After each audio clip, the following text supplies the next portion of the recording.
ആത്മാവിനാൽ സകല നടക്കത്തെ ജഡം സംസാരിക്കാതിരിക്കട്ടെ.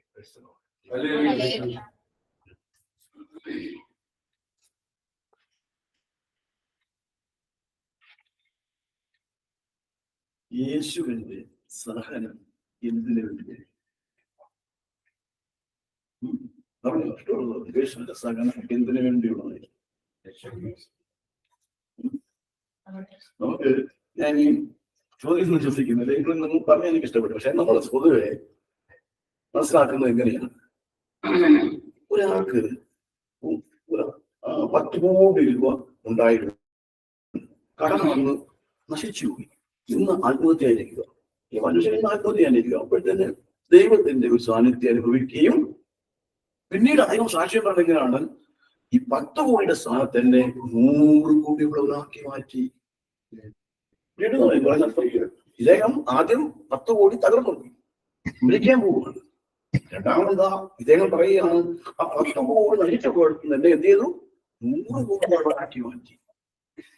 അദ്ദേഹം പറയുകയാണ്, ഇപ്പൊ യേശു അവരുടെയൊക്കെ അനുഭവവേദ്യമാകുന്നത് ഇങ്ങനെയാണ്. വേറൊരാൾ പറയുകയാണ്, ഞാൻ മരണത്തോളം അടുത്തു, ഞാൻ രോഗിയായിരുന്നു, മരിക്കാൻ പോവുകയാണ്, ഇനി ഒരു രക്ഷയില്ല. ആ അവസ്ഥയിലേക്ക് വന്നപ്പോൾ ഇതാ അവസാന കയ്യിൽ നോണം യേശുവിനെ സമീപിച്ചു. അപ്പൊ എന്ത് പറ്റി? അദ്ദേഹത്തിന് ഈ ലോകത്തുള്ള സകല ഡോക്ടർമാർക്കും മരുന്നിനും മാറ്റാൻ കഴിയാത്ത രോഗത്തെ മാറ്റിക്കൊടുത്തു. അപ്പൊ എന്ത് സാമ്പത്തികമായി അദ്ദേഹം അതുവരെ കൊടുത്തുകൊണ്ടിരിക്കുകയാണ് ലോകത്തിന് വേണ്ടി. അദ്ദേഹം ഉടനെ മാറുകയാണ്. ഇതുപോലെ എല്ലാവർക്കും പറയാൻ കാണും, യേശു ക്രിസ്തു ഈ ലോകത്തിലേക്ക് വന്നത് ഇന്ന കാര്യത്തിന് വേണ്ടിയാണ്. എന്നാൽ നടത്തുന്നുണ്ട്. യേശു ലോകത്തിലേക്ക് വന്നത് അതിനും അപ്പുറത്തേക്കാണ്, അതിനുമൊക്കെ മേലെയാണ്. അത് നമ്മളിന്ന് മനസ്സിലാക്കാൻ പോവാണ്. ചെറിയ രീതിയിൽ ഗ്രഹിക്കുവാനായി ശ്രമിക്കുക. അപ്പോൾ നിങ്ങളുടെ ഉള്ളിലേക്ക് ദൈവം അവയെ ഇട്ടുതന്നു. ഈ ലോകത്തിലേക്ക് വന്നത് അതിഭയാനകമായ ഒരു സഹനം ഏറ്റുവാങ്ങണം. ആലോചിച്ച് നോക്കിയേ, യേശുവിന്റെ സഹനത്തിന്റെ ഒരു ക്വാളിറ്റി എന്താണെന്ന് ചോദിച്ചു കഴിഞ്ഞാൽ, ഒന്ന്, യേശുവിന് മുൻകൂട്ടി അറിയാം.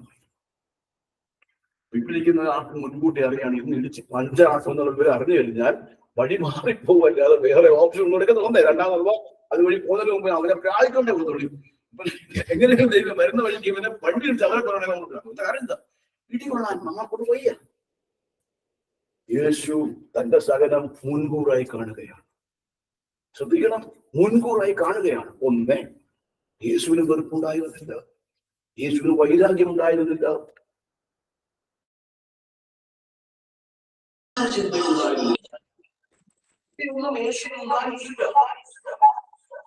കാരണം എന്താണ്? യേശു തന്റെ സഹനത്തെ മുൻകൂറായി കണ്ടിട്ടുണ്ട്. അവൻ തന്റെ തലമുറയെ മുന്നേ കണ്ടു. ആ കുരിശിൽ അവൻ തന്റെ തലമുറയെ മുന്നേ കണ്ടു. എന്തിനു വേണ്ടി? ആ തലമുറയെ എന്തിനാ മുന്നേ കാണുന്നത്? ഇതെല്ലാം ഏറ്റുവാങ്ങി കഴിയുമ്പോൾ ആ വലിയ ഒരു തലമുറ കർത്താവിനെ ആരാധിക്കുന്നവർ ഉണ്ടാകും. അതിനുവേണ്ടി യേശു എന്തിനാണ് ലോകത്തേക്ക് വന്ന് ചോദിച്ചാൽ ഉത്തരം താഴെ പറയും. റീസ്റ്റോർ ചെയ്യുവാനാണ് യേശു ലോകത്തിലേക്ക് വരുന്നത്. ആരെ റീസ്റ്റോർ ചെയ്യുവാൻ? വളരെ ശ്രദ്ധിച്ച് കേൾക്കണം. റീസ്റ്റോർ ചെയ്യുന്നതിന് വേണ്ടിയാണ് യേശു ലോകത്തിലേക്ക് പോകുന്നത്. നമ്മളത് ബൈബിളിൽ കൂടെ കടന്നു പോകുമ്പോൾ നമുക്കത് ഗ്രഹിക്കുവാൻ സാധിക്കും. എങ്ങനെ റീസ്റ്റോർ ചെയ്യണം, എന്തിനു റീസ്റ്റോർ ചെയ്യണം, എന്തിനു വേണ്ടി? പിതാവായ ദൈവം പുത്രനായ ഈശോ ഈ ലോകത്തിലേക്ക് അയച്ചത് സകലതിനെയും റീസ്റ്റോർ ചെയ്യുക. നിങ്ങൾക്ക് പിടിയിട്ടുണ്ടോ? സകലതിനെയും റീസ്റ്റോർ ചെയ്യുക. എന്തിനാണ് റീസ്റ്റോർ ചെയ്യുന്ന ഉദ്ദേശം? ഒറ്റ ഉദ്ദേശമേ ഉള്ളൂ. റീസ്റ്റോറിന്റെ ഉദ്ദേശം എന്താണെന്ന് ചോദിച്ചു കഴിഞ്ഞാൽ, ഏതെങ്കിലും ഞാൻ എന്റെ മക്കളുമൊത്ത് ഉലാർത്തിയ ഒരു കാലമുണ്ടായിരുന്നു, ഞാൻ എന്റെ മക്കൾക്കൊത്ത് നടന്നു പോകുന്ന ഒരു കാലമുണ്ടായിരുന്നു, ഞാൻ എന്റെ മക്കളുമൊത്ത് സമ്പാദിക്കുന്ന അല്ലെങ്കിൽ അവരോടൊപ്പം സ്നേഹത്തിനും സന്തോഷത്തിനും പങ്കുവെക്കുന്ന ഒരു കാലമുണ്ടായിരുന്നു. ഈ കാലഘട്ടത്തിൽ ദൈവം വരുന്ന ഒരിടത്തേക്ക് പിതാവ് വരുന്നു മക്കളെ കാണുവാൻ എന്ന രീതിയിൽ മക്കളുമൊത്ത് അവൻ സംവാദത്തിൽ ഏർപ്പെടുന്നു, സന്തോഷം പങ്കുവെക്കുന്നു. ഈ കാലഘട്ടത്തെ റിട്ടേൺ കൊണ്ടുവരുന്നതിന് വേണ്ടിയാണ്. മമ്മി റിട്ടേൺ എന്ന് പറഞ്ഞ പോലെ ആ കാലത്തെ തിരിച്ചു കൊണ്ടുവരുന്നതിന് വേണ്ടിയാണ് യേശു ലോകത്തിലേക്ക് വന്നത്. അതിന് കൊടുക്കേണ്ടി വന്ന വിലയാണ് നമ്മൾ ഈ കാണുന്നതെല്ലാം. പക്ഷെ സത്യവശത്താണ് യേശുവിന്റെ സകലത്തിലൂടെ വലിയൊരു സത്യം ഭൂമിയിൽ നടക്കാൻ പോവുകയാണ്. അല്ലാതെ ബൈബിളിൽ ഞാൻ എടുത്തത് യേശുവിന്റെ സകലത്തിലൂടെ ഈ ലോകത്തോട് ദൈവം വിളിച്ചു പറയുകയാണ്, ഈ സകലത്തിലൂടെ ഒരു മാറ്റം ഉണ്ടാകാൻ പോകും. എന്താണ് ആ മാറ്റം? നീ റീസ്റ്റോർ ചെയ്യപ്പെടുകയാണ്, പുതിയ മനുഷ്യനായി മാറുകയാണ്. കാരണം അറിയാലോ, ബൈബിൾ എടുത്തു കഴിഞ്ഞാൽ നമ്മൾ കാണുന്നുണ്ട്, നിക്കോദെമോസിനോട് പറയുകയാണ്, നിക്കോദെമോസേ, നീ വീണ്ടും ജനിച്ചില്ല എങ്കിൽ എവിടെ കയറില്ല? ദൈവരാജ്യം കാണുക പോലുള്ള കാണാൻ പറ്റാത്ത കയറാൻ പറ്റുമോ? അപ്പൊ കാണാനേ പറ്റത്തില്ല, കേരളത്തിന് പോലും ഇവിടെ കയറാൻ ഓടിക്കൊണ്ടിരിക്കുന്നത്. ദൈവം പറയാണ്, നിക്കോദെമോസിനോട് പറയുകയാണ്, നിക്കോദെമോസിന് പിടികിട്ടിയില്ല. നിക്കോദെമോസ് എന്നെ പോലെ ചിന്തിച്ചു, ഓ ഇനി ഞാൻ അമ്മയുടെ ഗർഭപാത്രത്തിൽ രണ്ടാമത് പോകുന്നത് എന്നെ സാധിക്കുന്ന കാര്യം പുറത്ത് വന്നിട്ട് ഞാൻ പുതിയ ആളാണ്. അങ്ങനെ നിക്കോദെമോസ് ചിന്തിച്ചു. കർത്താവ് ഒരു മറുപടി കൊടുത്തു. അവന്റെ ചിന്ത മനസ്സിലാക്കി കർത്താവ് പറഞ്ഞു കൊടുക്കുകയാണ്, കാറ്റ് എവിടുന്ന് വരുന്നോ എങ്ങോട്ട് പോകുന്നോ അറിയാത്തത് പോലെയാണോ ഈ വീണ്ടും ഞാൻ അത് വിട്ടവളെടുത്ത് വരുന്നു, വിട്ടുവളത്തേക്ക് പോകുന്നു. പക്ഷെ അനുഭവഭേദ്യമായി തീരുന്നുണ്ട് മനുഷ്യന്. അതുകൊണ്ടാണ് കർത്താവ് പറഞ്ഞത്, ഇതുപോലെയാണ് ആ പ്രോസസ്, ഇതുപോലെ നടന്നു. നീ പോലും അറിയാതെ ആ പ്രോസസ് നടന്നു പോകും. കാരണം എന്താണ്? ഇവിടെ ഒരുവൻ നിനക്ക് വേണ്ടി മറുപടിയായി നിൽക്കുകയാണ്. ഇവിടെ ഒരുവൻ നിനക്ക് വേണ്ടി സഹിച്ചു നിൽക്കുകയാണ്. ഇവിടെ ഒരുവൻ നിനക്ക് വേണ്ടി ഇടയേറ്റ് നിൽക്കുകയാണ്. അവന്റെ പേരാണ് നസ്രയനായ യേശുക്രിസ്തു. ഹല്ലേലൂയ. നമ്മളെ റീസ്റ്റോർ ചെയ്യുന്നതിന് വേണ്ടിയാണ് യേശു ലോകത്തിലേക്ക്. എന്നെ റീസ്റ്റോർ ചെയ്യണമെങ്കിൽ എന്ത് ചെയ്യണം? എന്റെ എല്ലാ പാഴ്സുകളും എന്ത് ചെയ്യണം? ഇടയ്ക്ക് ഒന്നും കൂടി റെഡിയാക്കി എടുക്കണം. അതുകൊണ്ടാണ് നിർമ്മലമായ ഒരു ഹൃദയം എനിക്ക് നൽകണമെന്ന് പാട്ടുകാരൻ പറയുന്നത്. ഹല്ലേലൂയ. അങ്ങോട്ടാണ് കർത്താവ് പറയുന്നത്, നിങ്ങൾ എല്ലാം ബൈബിളുണ്ട്. അപ്പം നമ്മളെ റീസ്റ്റോർ ചെയ്യാൻ ഈശോ ലോകത്തേക്ക് വന്നു. അതിന് കൊടുക്കേണ്ടി വന്ന വിലയാണ് കുരിശുമരണം. ആ വില കൊടുത്തെങ്കിൽ മാത്രമേ റീസ്റ്റോർ സംഭവിക്കത്തുള്ളൂ. ഇപ്പോൾ ഉദാഹരണത്തിന് നമ്മുടെ വീട്ടിൽ 5 ഏക്കർ 2 ഏക്കർ സങ്കല്പിച്ചു കൊണ്ടുവന്ന് വെച്ച വസ്തു കാടുകളിൽ കിടക്കുക.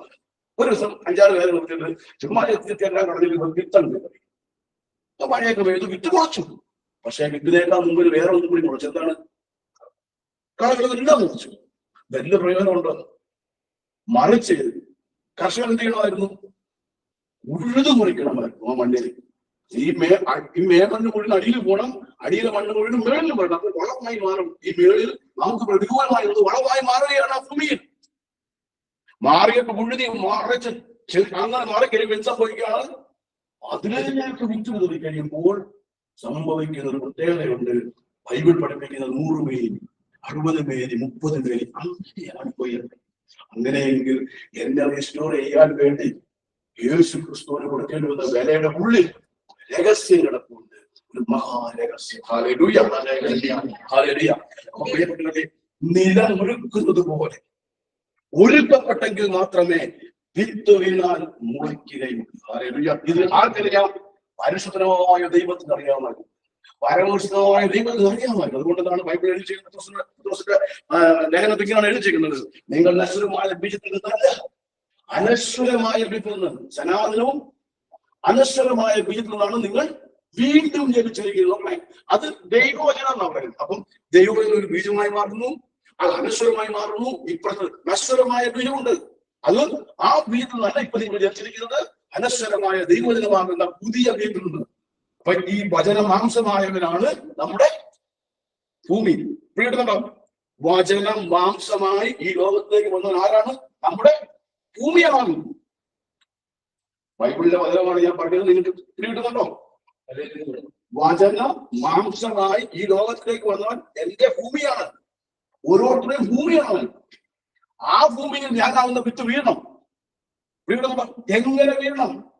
അത് നമ്മൾ കേൾക്കാൻ പോകുന്നത്. കഴിഞ്ഞാൽ സംഭവിക്കാൻ പോകുന്നത് പ്രിയപ്പെട്ടവരെ, വിത്തും വച്ചതാണ്. ഇപ്പൊ വേറെവിടേക്ക് ഇറങ്ങിയിരിക്കുന്നേ? വീരണ്ട ഭൂമിയിലേക്ക് ഇറങ്ങേണ്ട അടുത്തേക്ക് ഇറങ്ങി കഴിഞ്ഞാൽ ആർക്കും നടക്കാൻ പറ്റുമോ? ഒരു ശക്തിക്ക് നടക്കാൻ പറ്റും. നമ്മുടെ കർത്താവ് യേശു പറഞ്ഞത്, എന്നെ വിശ്വസിക്കുന്നവൻ ചെയ്യാൻ പറ്റും. ഹല്ലേലൂയ. നോക്കൂ പ്രിയപ്പെട്ടവരെ, നമ്മൾ മനസ്സിലാക്കേണ്ട ഒറ്റ കാര്യതയുണ്ട്. ദൈവത്തിന്റെ പലർക്കും പ്രത്യേകതയുണ്ട്. ആ വചനം അതിന്റെ എഴുതിയവന്റെ ആത്മാവിൽ വായിക്കാൻ തുടങ്ങിയാൽ ഒരുപാട് അർത്ഥങ്ങളിൽ തനിയെ വന്നുകൊണ്ടിരിക്കും. Hallelujah, hallelujah, hallelujah. ഇപ്പൊ ഇവിടെ വചനം പഠിപ്പിക്കുന്നതിനാണ്, ആരെങ്കിലും യേശുവിനെ അനുകരിക്കുവാൻ ആഗ്രഹിക്കുന്നെങ്കിൽ അവൻ സ്വയം പരിത്യജിച്ച് തന്റെ കുരിശുമെടുത്ത് എന്റെ പിന്നാലെ വരട്ടെ. അപ്പൊ യേശുക്രിസ്തു വ്യക്തമായും ആരെയും യേശുവിന്റെ മരണത്തിന് മുമ്പ് വരെ, ഉത്ഥാനത്തിന് മുമ്പ് വരെ കുരിശെടുക്കാൻ അനുവദിച്ചിട്ടില്ല. കാരണം നടക്കത്തിൽ യേശുവിന്. പിന്നെ എങ്ങനെ സംഭവിക്കും? നടക്കും. താൻ അനുഭവിക്കാൻ പോകുന്നത് താൻ മുൻപേ കണ്ടെന്നും അത് മുഴുവൻ താൻ അനുഭവിച്ച് ഒരു വെറുപ്പും വിരോധവും വിദ്വേഷവും വശ്യവും വൈരാഗ്യം ഒന്നുമില്ലാതെ അനുഭവിച്ചതിന് ശേഷം താൻ മടങ്ങിപ്പോയി കഴിയുമ്പോൾ ഇവർക്ക് ബോധ്യമാകുകയാണ് തന്റെ മുമ്പിൽ ഇനി എന്താണെന്നും. അപ്പൊ ഇവരും അത് തന്നെ ചെയ്യും. കാരണം യേശുക്രിസ്തു മരിച്ച് അടക്കം ചെയ്ത് ഉയർത്തെഴുന്നേറ്റ് 40 ദിവസം ഈ അവരോടൊപ്പം ജീവിച്ചു. അതിനുശേഷം സ്വർഗ്ഗാരോഹണം ചെയ്തു. ഈ യേശു പോയി കഴിഞ്ഞപ്പോൾ അവര് പിന്നെന്താണ് ചെയ്തത്? അവരും ഇതേ കുറിച്ചെടുക്കാൻ തയ്യാറായല്ലേ? നോക്ക്, അപ്പോസ്തലന്മാരുടെ ആ ചരിത്രം നോക്ക്. അവരും മുൻകൂറായി കാണുകയാണ്. പത്രോസ് മുൻകൂറായി കാണുകയാണ്. പൗലോസ് മുൻകൂറായി കാണുകയാണ്. യോഹന്നാൻ മുൻകൂറായി കാണുകയാണ്. അന്ത്രയോസ് മുൻകൂറായി കാണുകയാണ്. എന്ത് കാണുകയാണ്? ഭയങ്കര പീഡനം. അവരെ പീഡിതം കാത്തിരിക്കുകയാണ്.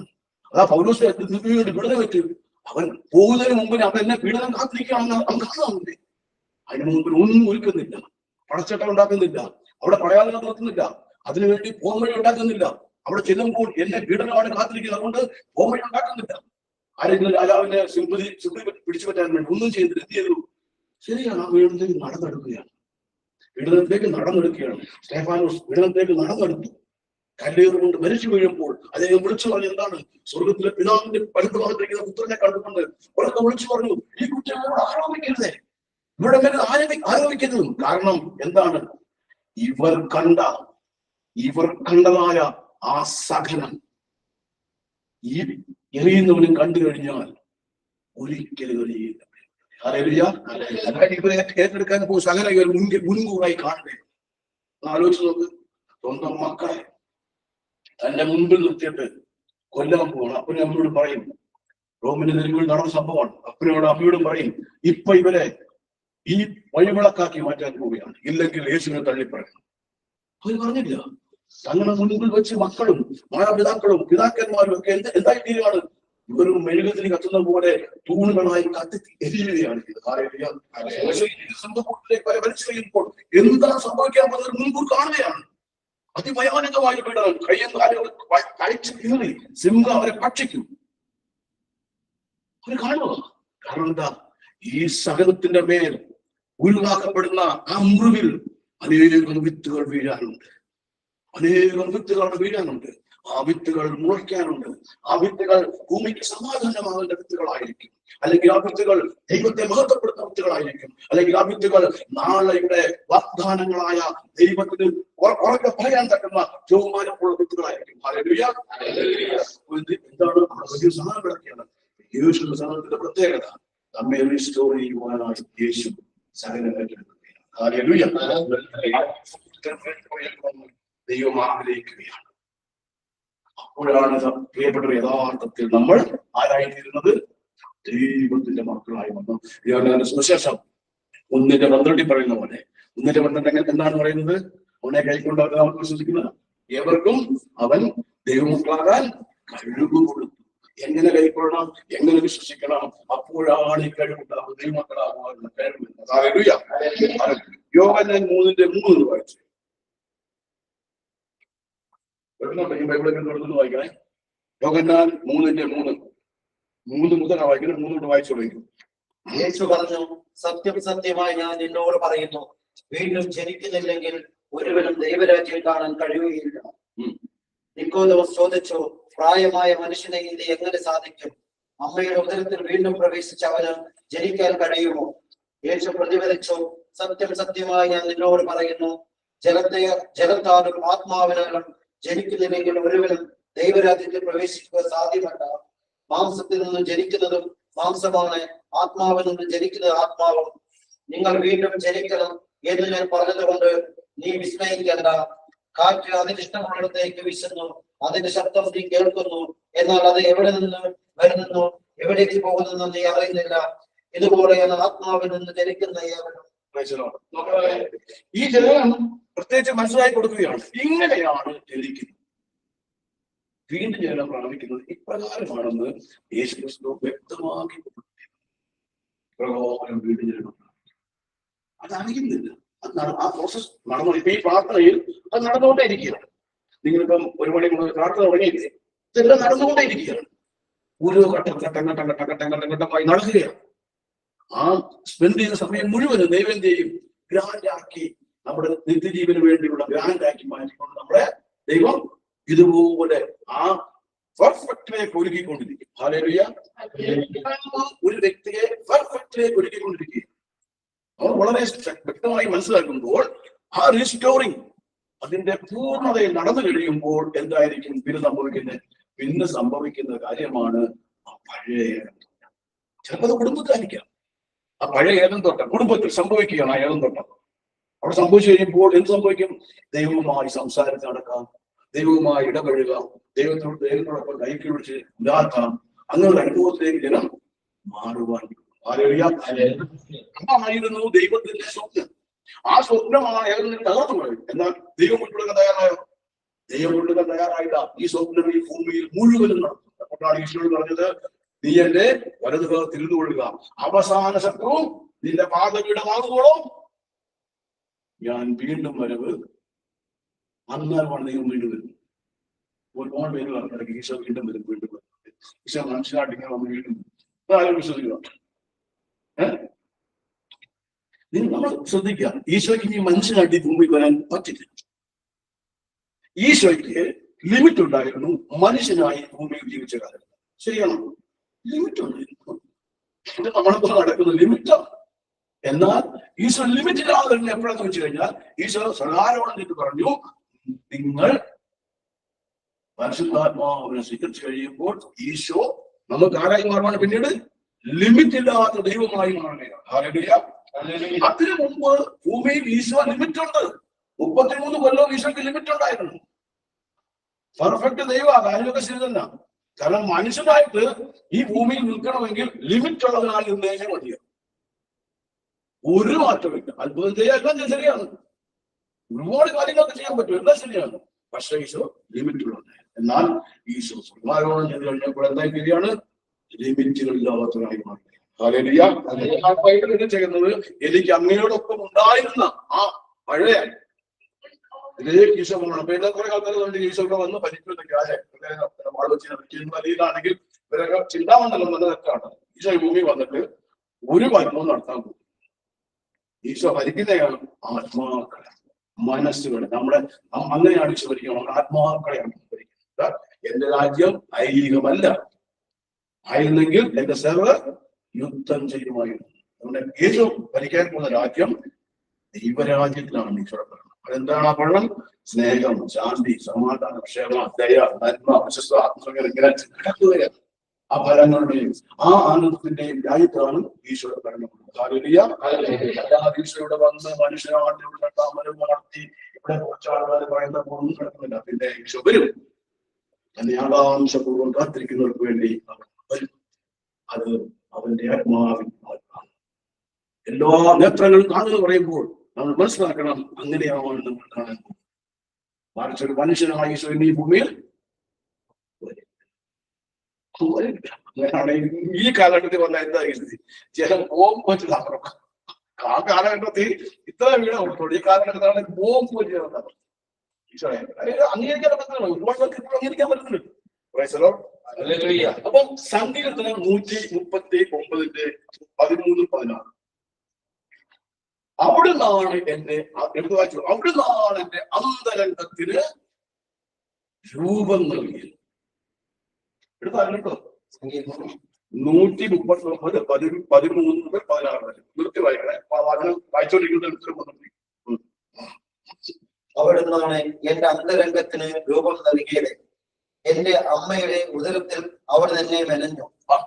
ഇവിടെ ദൈവം പറയുകയാണ്, അവിടുന്നാണ് എന്റെ അന്തരംഗത്തിന് രൂപം നൽകി. അപ്പൊ ഞാനെന്ന വ്യക്തി എവിടെ വെച്ച് രൂപപ്പെട്ടാവാം? പത്രം വായിക്കുമ്പോൾ ഇത് മനസ്സിലാവും. എന്റെ അമ്മയുടെ ഉദരത്തിൽ അവിടുന്ന് എന്നെ മെനഞ്ഞു. ഞാൻ അങ്ങയെ സ്തുതിക്കുന്നു. എന്തെന്നാൽ അങ്ങ് എന്നെ വിസ്മരണീയമായി സൃഷ്ടിച്ചു. അവിടുത്തെ സൃഷ്ടികൾ അത്ഭുതമാണ്. എനിക്കത് നന്നായി അറിയാം. ഞാൻ നിഗൂഢതയിൽ ഉരുവാക്കപ്പെടുകയും, ശ്രദ്ധിക്കേണ്ട വാക്കാണ് നിഗൂഢതയിൽ. അതെവിടെ നിഗൂഢത? നിഗൂഢതയിൽ ഉരുവാക്കപ്പെടുകയും ഭൂമിയുടെ അധോഭാഗങ്ങളിൽ വെച്ച് സൂക്ഷ്മതയോടെ സൃഷ്ടിക്കപ്പെടുകയും ചെയ്തപ്പോൾ എന്റെ രൂപം അങ്ങേക്ക് അജ്ഞാതമായിരുന്നില്ല. ഒരു മനുഷ്യൻ എവിടെയാണ് സൃഷ്ടിക്കപ്പെടുന്നത്? ബൈബിൾ ഭൂമിയുടെ അധോഭാഗങ്ങളിൽ വെച്ച് സൃഷ്ടിക്കപ്പെടുമ്പോൾ, ഞാൻ പറഞ്ഞു നമ്മുടെ ഭൂമി യേശുവാണ്, എല്ലാം ശ്രദ്ധിച്ച് മനസ്സിലാക്കണം. ഭൂമിയുടെ അധോഭാഗങ്ങളിൽ വെച്ച് സൃഷ്ടിക്കപ്പെടുമ്പോൾ എന്റെ രൂപം അങ്ങേക്ക് അജ്ഞാതം ആയിരുന്നില്ല എന്ന് പറഞ്ഞാൽ എന്നെ എവിടെ യേശു കണ്ടു. യേശു കണ്ടു. എവിടെ വെച്ച്? നിങ്ങൾ 10, 20, 25, 30, 50 വയസ്സിൽ വർഷങ്ങൾക്ക് മുമ്പിൽ അവിടെ കഴിയുമ്പോഴല്ല കണ്ടത്. വളരെ വ്യക്തമായി വേർപെടുത്തിയിരിക്കുകയാണ്. എവിടെ വെച്ച് കണ്ടു? സംഗീതത്തിലും പറയുകയാണ്, ഭൂമിയുടെ അധോഭാഗങ്ങളിൽ വെച്ച് സൃഷ്ടിക്കപ്പെട്ടപ്പോൾ സൂക്ഷ്മതയോടെ എന്ന് പറഞ്ഞാൽ അതാണ് പെർഫെക്റ്റ് എന്ന് പറയുന്നത്.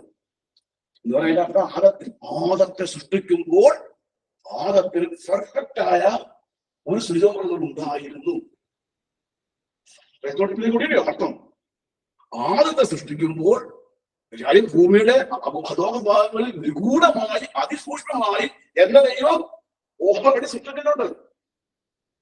ആ ശിരോഭാഗങ്ങൾ ഭൂമിയിലേക്ക് വരുന്നതിന് മുമ്പിനെ ദൈവം പറയുകയാണ്, ആദത്തിൽ പെർഫെക്റ്റ് ആയി നീ ഉണ്ടായിരുന്നു. ഉണ്ടായിരുന്നു. എല്ലാവരും നമ്മളെല്ലാവരും ഉണ്ടായിരുന്നു. സമയത്തിന്റെ പൂർണ്ണതയിൽ, കാലത്തിന്റെ ദൈവത്തിൽ, വരണ്ട സ്ഥലങ്ങളിൽ, വരണ്ട ആളുകളിൽ കൂടെ നമ്മൾ ലോകത്തേക്ക് എത്തിയത് മാത്രമേ ഉള്ളൂ. അടുത്ത പറയുകയാണ്, എന്റെ രൂപം അങ്ങേക്ക് അജ്ഞാതമായിരുന്നില്ല.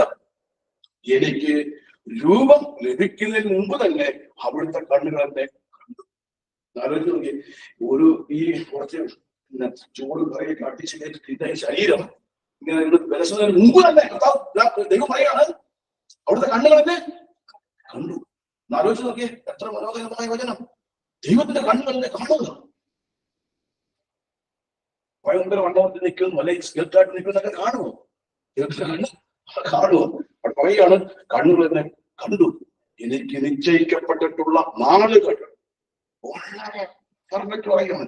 നിശ്ചയിക്കപ്പെട്ടിട്ടുള്ള നാളുകൾ ഉണ്ടാകുന്നതിന് മുമ്പ് തന്നെ, കാരണം ഞാൻ 65, 80, 90 വയസ്സ് വരെ ജീവിക്കുന്നത് പ്രഖ്യാപിക്കുന്നതിന് മുമ്പ് തന്നെ പറയുകയാണ്, അങ്ങയുടെ പുസ്തകത്തിൽ അവ എഴുതപ്പെട്ടു. ഒരു ഭയങ്കര പുസ്തകമുണ്ട്, എഴുതപ്പെടും. ബൈബിളിൽ പറഞ്ഞുണ്ട്, നിന്റെ പേരിന്റെ പുസ്തകം ഏതാണ്? ദൈവത്തിന്റെ പേരം തന്നെയാണ് പുസ്തകം. ദൈവം തന്നെയാണ് ടോട്ടൽ പുസ്തകം. കാരണം ഇവയെല്ലാം സത്യത്തിൽ യേശുവിന് വേണ്ടിയാണ്. ഇവയിലുള്ള എല്ലാം യേശുവിൻ്റെതാണ്. ഇവയെല്ലാം യേശുവിനുള്ളതാണ്. ഇവയെല്ലാം നവീകരിക്കുന്നത് യേശു തന്നെയാണ്.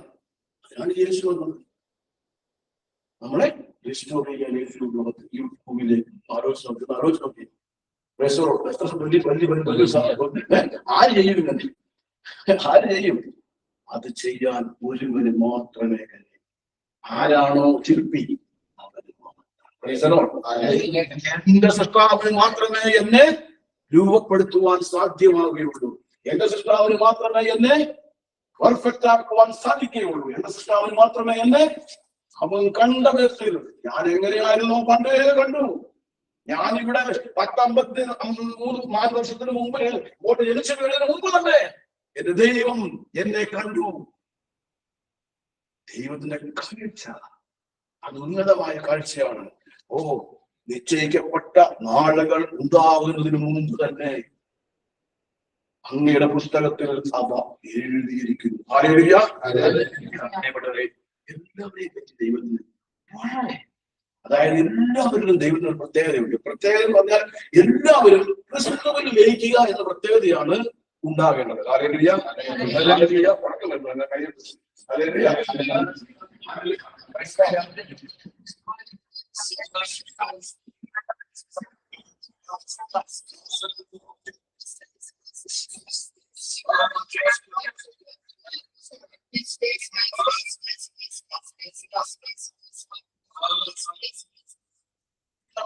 വചനത്തിന്റെ ആ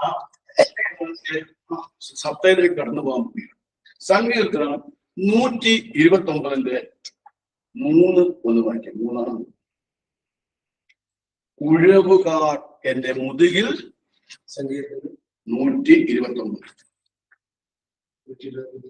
3. ഒഴുകുകാർ എന്റെ മുതുകിൽ ഉഴവുകാർ എന്റെ മുതുകിൽ ഉഴുതു. അവർ നീളത്തിൽ ഉഴവു ചാടി അവർ നീളത്തിൽ ഉഴവു ചാടി മതി. അപ്പൊ നോക്കണം പ്രിയപ്പെട്ടവരെ, ഒരു ഭൂമി യഥാർത്ഥമായ വിളവ് തരണവും കരുതിയണം, ഉഴുതു മറിക്കുകയും വേണം, ഉഴവ് ചാൽ കയറുകയും വേണം. ഹല്ലേലൂയ. ഒരു ഭൂമി യഥാർത്ഥ ഫലം പുറപ്പെടുവിക്കുന്നുണ്ടെങ്കിൽ എന്ത് ചെയ്യണം? ആ ഭൂമിയെ ഉഴുതു മറിക്കണം. ഉഴുതു മറിച്ചാൽ മാത്രം പോരാ, അതിന്റെ പല സ്ഥലങ്ങളിലൂടെ ചാലുകൾ ഉണ്ടാകണം. ഞാൻ അതിലേക്ക് ഇടാൻ പോകുന്ന വിത്ത് എന്തായി തീരണം? ഫലമായി എനിക്ക് മാറണം. ആദ്യത്തെ വിത്തിൽ തന്നെ, ആദ്യത്തെ ഫസ്റ്റ് ഗോതമ്പൊടി എന്തുണ്ട്? ഇന്ന് നമ്മൾ കഴിക്കുന്ന ഗോതമ്പൊടി ഉണ്ടായിരുന്നു. അതാണ് റിയാലിറ്റി. ഇന്ന് നമ്മൾ കഴിക്കുന്ന ഗോതമ്പൊടി ദൈവോദ്യം മുമ്പിലേക്ക് ഇട്ട വിത്തിൽ ഉണ്ടായിരുന്നു. അത് തന്നെ സത്യം. എല്ലാം അതാണ് ദൈവത്തിന്റെ ക്വാളിറ്റിയും. അവന്റെ ക്വാളിറ്റി എന്ന് പറഞ്ഞാൽ അവൻ പെർഫെക്റ്റ്. അതിൽ തന്നെ എല്ലാം ഉണ്ട്. ആലോചിച്ച് നോക്കി, എങ്ങനെ നമുക്ക് വിശ്വസിക്കാൻ പറ്റും? ആദ്യത്തെ ഗോതമ്പൊടി എന്ന് കഴിക്കുന്ന ഗോതമ്പൊടി അതിലുണ്ടായിരുന്നു എത്രയോ വർഷങ്ങൾക്ക് മുമ്പ്. എത്രയോ വർഷങ്ങൾക്ക് മുമ്പ് ദൈവം ഒരു ഗോതമ്പൊടി മുമ്പിലിട്ടു. ആ ഗോതമ്പൊടി ഇന്ന് കോടി ജനങ്ങൾ, 500 കോടി ജനം കഴിക്കുന്ന ഗോതമ്പുണ്ടെന്ന് പറഞ്ഞാൽ വിശ്വസിക്കാൻ പറ്റുമോ? വിശ്വസിച്ച് മതിയാകും. പോണ യാഥാർത്ഥ്യം അല്ല. എല്ലായിടത്തും കൊണ്ട് ഗോതമ്പ് കഴിയുന്നില്ല നിർത്താം. ആദ്യം എല്ലാവർക്കും കൂടെ അതുകൊണ്ട് ഇനി വരാൻ തലമുറയ്ക്ക് പോലും ആ ഗോതമ്പൊടിയിൽ ഉണ്ടായിരുന്നത് ലഭിച്ചുകൊണ്ടേയിരിക്കും. ഉഴുതു മറിച്ച് അത് ചാടി കീറി. എന്തിനാണ് ചെയ്യുന്നത്? വിത്തുകളിലേക്കാണ്. അങ്ങനെയെങ്കിൽ പ്രിയപ്പെട്ടവരെ, 2024 വർഷങ്ങൾക്ക് മുമ്പ് കർത്താവായ യേശു മുന്നേ കാണുകയാണ്. ഒത്തോറത്തിലേക്ക് വന്ന് നടന്നെടുക്കുകയും. എന്തിനാണ്? ഇതുപോലൊരു ഉഴവ് ചാടി കീറുന്നതിന് വേണ്ടി, ഇതുപോലെ ഒന്ന് ഉഴുതു മറിക്കപ്പെടുന്നതിന് വേണ്ടി, എന്റെ ജനത്തെ റിസ്റ്റോർ ചെയ്യുവാൻ വേണ്ടി, എന്റെ ശരീരം ഉഴുതുമറിക്കുവാൻ ഞാൻ വിട്ടുകൊടുക്കുകയാണ്. എന്റെ ജനത്തെ എനിക്ക് റിസ്റ്റോർ ചെയ്യണം. എനിക്ക് അവനെ വീണ്ടും ജനിപ്പിക്കണം. എനിക്ക് അവനെ സ്വന്തമാക്കണം. അവൻ എന്റേതാണ്. അതിനുവേണ്ടി എന്ത് ചെയ്യുകയാണ് ദൈവം? തന്റെ ശരീരത്തെ മുഴുവനായി ഉഴുതു മറിക്കുവാൻ വേണ്ടി വിട്ടുകൊടുക്കുകയാണ്. ഒന്ന് ആലോചിച്ച് നോക്കിയേ. മുൻപേ കണ്ടുകൊണ്ട് ദൈവം തന്നെയായവൻ, സർവശക്തനായ ദൈവം തന്നെ ഉഴുതു മറിക്കുന്നതിന് വേണ്ടി വിട്ടുകൊടുക്കുകയാണ്. മറിച്ച് നമ്മൾ കണ്ടേ, അവന് നടക്കാൻ വയ്യാത്തവണ്ണം പീലാത്തോസിന്റെ മുമ്പിൽ കൊണ്ടുവന്ന് വീണ്ടും നിർത്തിയിട്ട് പറയുകയാണ്, നീ ഞാൻ ആകുന്ന ഈ കൊള്ളാത്ത മനുഷ്യൻ അവരിലേക്ക് വീണ് കഴിയുമ്പോൾ പുതിയ മനുഷ്യനായി ജനിക്കാൻ പോകുക. വ്യക്തി അവന്റെ ശരീരത്തിലേക്ക് വീണ് കഴിയുമ്പോൾ സംഭവിക്കുകയാണ്, മുളയെടുക്കാൻ പോവുകയാണ്. പുതിയ നാമായി മുളയെടുക്കാൻ പോവുകയാണ്.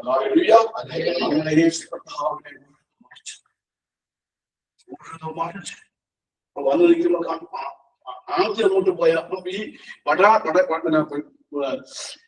ഈ ഇസ്രായേൽ മക്കള് പുരോഹിതന് കിടക്കെ അവനെ മുമ്പേ പോയ ആണ് ഇതിനല്ലല്ലോ. ഇവനാരും തീർച്ചയായിട്ടും അവരുടെ കിടക്കുന്നത് നേരത്തെ കൊണ്ട് പോയപ്പോ സുഖമനായിരുന്നു. ഇപ്പൊ അവർക്ക് മനസ്സിലാകുന്നത് വികൃതമാക്കപ്പെട്ടു. ഒരു ഭൂമി ഉഴുതു മുറിക്കും സംഭവിക്കുകയാണ്. ആ ഭൂമി പിന്നെ പണ്ട് കൊണ്ട് കട്ടഭൂമികളാണ് പോകുന്നത്. മൊത്തം ടോർച്ച് ചെയ്യാണ്. യേശുവാകുന്ന ഭൂമി, ഞാനാകുന്ന ഭൂമിക്ക് വേണ്ടി ഉഴുതു മറിക്കപ്പെടുകയാണ്. ആലോചിച്ച് നോക്കി, ഞാനാകുന്ന ഭൂമിക്ക് വേണ്ടി യേശുവാകുന്ന ഭൂമി ഉഴുതു മറിക്കപ്പെട്ടു.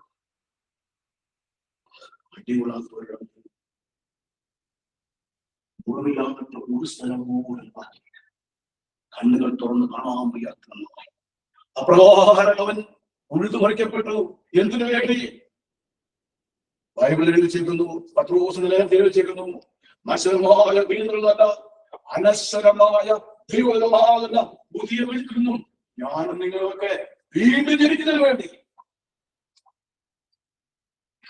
വിത്ത് എവിടെ വീണ ഇപ്പോൾ യേശുവാകുന്ന ഉഴുതുമറിക്കപ്പെട്ട ഭൂമിയിലേക്ക് വീണ് കഴിഞ്ഞാൽ പ്രിയപ്പെട്ടവരെ നമ്മളറിയാത്ത ഒരത്ഭുതമാണ് കഴിവ്. കാരണം എന്താ? നമ്മൾ പിന്നെ മുളച്ചു വരികയാണ്. നമ്മൾ പിന്നെ എങ്ങനെയാണ് മുളയ്ക്കുന്നത്? നമ്മുടെ ചിന്തയിലേക്ക് അക്രമമായി വെച്ച് നമ്മൾ മുളച്ചു. ഉഴവകാരവന്റെ മുതുകിൽ ഉഴുതു, അവർ നീളത്തിൽ ഉഴവ് ചാവാക്കി. ബൈബിൾ ഇങ്ങനെ നമ്മളെ പഠിപ്പിക്കുന്നു, നീ വെട്ടിയെടുക്കപ്പെട്ട ശിലയിലേക്ക് മടങ്ങണം. ഏത് ശിലയിൽ നിന്നാണ് നമ്മൾ വെട്ടിയെടുക്കപ്പെട്ടത്? നമ്മൾ വെട്ടിയെടുക്കപ്പെട്ടത് ക്രിസ്തുവാകുന്ന ശിലയിൽ നിന്നാണ്. ക്രിസ്തുവാകുന്ന ശിലയിൽ നിന്നും വെട്ടിയെടുക്കപ്പെട്ടത് കൊണ്ടാണ് ക്രിസ്തുവിന് ഉത്തരവാദിത്വം വന്നത്. ക്രിസ്തുവിന് വേണ്ടി ഉത്തരവാദിത്വം നൽകുകയാണ്. എന്നിൽ നിന്നും വെട്ടിയെടുക്കപ്പെട്ട എന്റെ ജനത്തെ രക്ഷിക്കുവാനുള്ള ഉത്തരവാദിത്വം ക്രിസ്തു ഏറ്റെടുക്കുകയാണ്. ആ ഉത്തരവാദിത്വം ഏറ്റെടുത്തുകൊണ്ട് ക്രിസ്തു ചെയ്യുകയാണ് തന്റെ ശരീരത്തിലേക്ക് കൊല്ലാനും ചേർക്കുന്നതിന് വേണ്ടി ഉഴുതു മാറ്റപ്പെടുന്നത്. ഇതുപോലെ ഭൂമിയിൽ മറ്റൊരാളെ രക്ഷിക്കുന്നതിന് വേണ്ടി ഉഴുതുമറിക്കപ്പെടുവാൻ അപ്പോസ്തലന്മാരെ വിട്ടുകൊടുത്തു. കാരണം എന്താ? മുൻപായത് കാണുമ്പോൾ നിങ്ങൾ ആലോചിച്ച് നോക്കിയേ, ഈ അണ്ടകടാഹത്തെ മുഴുവനും വർദ്ധിപ്പിക്കുവാൻ കർത്താവിന്റെ വെറും വചനമെന്ന ആയുധം കൊണ്ട് ലോകത്തിന് സാധിച്ചു. ഈ ലെവലിലാണ് അപ്പോസ്തലന്മാരെ സാധിച്ചത്. ഇന്ന് കോടി അപ്പോസ്തലന്മാരുണ്ട് ലോകത്തിൽ. അന്ന് നടന്നതിന് 5 നടക്കുന്നുണ്ടോ? ഇല്ല. കാരണം എന്താ? സത്യമായി അറിയപ്പെട്ടില്ല. കാരണം എന്താ? ആ വൻകരകളെ കീഴടക്കുവാൻ അവർക്ക് ആയുധങ്ങളില്ലായിരുന്നു. യേശുവിന്റെ ആത്മാവ് മാത്രമായിരുന്നു. ആത്മാവുണ്ടായിരുന്നു. അവർ ചെല്ലുന്നിടത്തെല്ലാം അവരെ സ്വീകരിക്കുകയാണ്. കാരണം എന്താ? അവർ ചെല്ലുന്ന വഴികളിൽ അവർക്ക് ഇപ്പോൾ സാധനമുണ്ട്. ഈ ആൾക്കാർ കാണുന്നു, ഇത്രയും മാത്രം അടി കൊണ്ടിട്ടും ഇത്രയും മാത്രം വിടുന്ന വെച്ചിട്ടും പുറകോട്ട് പോകുന്നില്ല.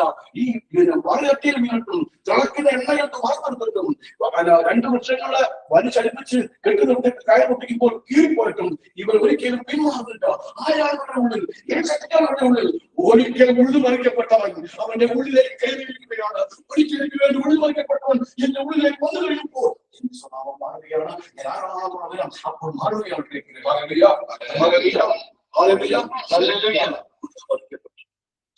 യേശു ക്രിസ്തു എനിക്ക് ഉഴുതുമറിക്കപ്പെട്ടു. ഇനി ഞാൻ അതാണ് പ്രിയപ്പെട്ടത്. സകലം കണ്ടു കഴിഞ്ഞാൽ, മുൻകൂറായി കണ്ടു കഴിഞ്ഞാൽ, പരിഭവമില്ലാതെ, വെറുപ്പില്ലാതെ, വിരോധമില്ലാതെ, വിദ്വേഷമില്ലാതെ, പകയില്ലാതെ, വാശിയില്ലാതെ, ഒന്നുമില്ലാതെ അതിന്റെ മുമ്പിൽ കർത്താവിന് മഹത്വം കൊടുത്താൽ സംഭവിക്കുന്ന ഒരു വലിയ അത്ഭുതമുണ്ട്. വലിയൊരു അത്ഭുതമാണ്. ഞാൻ പറഞ്ഞ യോഹന്നാൻ സുവിശേഷം 1-ാം അധ്യായത്തിന്റെ 12-ാം തിരുവചനം നടക്കുവാണ്. അവിടെ ആരും ആ പ്രോസസ് തന്നെ സംഭവിച്ചുകൊള്ളും. ആ പ്രോസസ് തന്നെ സംഭവിച്ചുകൊള്ളും. അവനെ കൈക്കൊണ്ട് അത് നമുക്ക് വിശ്വസിക്കുന്ന ഏവർക്കും ദൈവമക്കളാകുവാൻ കഴിവുന്നുണ്ട്. അതാണ് ഇവിടെ സംഭവിച്ചത്. യേശു ലോകത്തിലേക്ക് വന്നത് ഒരാളെ പട്ടിണി കിടന്നവനെ ആഹാരം കൊടുത്ത് നിറയ്ക്കുവാനും അതൊക്കെ സംഭവിച്ചോളൂ. അതിന്റെ കുറേയേറെ കാര്യങ്ങളാണ്. കോടി നഷ്ടപ്പെട്ടു പോയപ്പോൾ 5000 കോടി കിട്ടിയെന്ന് പറഞ്ഞ് സാക്ഷ്യം പറയുന്നതിന് വേണ്ടിയാണ് യേശു ലോകത്തേക്ക് വന്നത്. യേശു ലോകത്തേക്ക് വന്ന മരുന്ന് വാങ്ങിച്ച് മുടിഞ്ഞു. അതുകൊണ്ട് മരുന്ന് നിന്നു. യേശു ലോകത്തേക്ക് കൊടുത്തു. അതല്ല, യേശു ലോകത്തേക്ക് വന്നതിന് വേണ്ടിയല്ല. യേശുവിനെ ഹിസ്റ്റോറിയാണ് അവന്റെ മകനാക്കി മകളാക്കി മാറ്റുന്നതിന് വേണ്ടിയാണ്. ആ കടന്നുപോയ നാളുകളിൽ കടന്നുപോയ സംഭവങ്ങളിൽ നിങ്ങളെല്ലാം നമ്മളെ മാറ്റിമറിച്ചുകൊണ്ട് അവന്റെ ഉഴുതുമറിക്കപ്പെട്ട ശരീരത്തിലേക്ക് നമ്മളെ അവൻ സ്വീകരിക്കുകയാണ് ചെയ്യുന്നത്. ശരീരത്തിൽ ക്രിസ്തു നമ്മളെ സ്വീകരിക്കുന്നു. ആ സ്വീകരണം വഴി പിന്നെ സംഭവിക്കുന്നത് അറിയും. പല സംഭവങ്ങളും നടന്നു. ഈ കൊളോസോസ് 2:14-15 കൊളോസോസ് 2:14-15 നിർത്തി വായിക്കണം.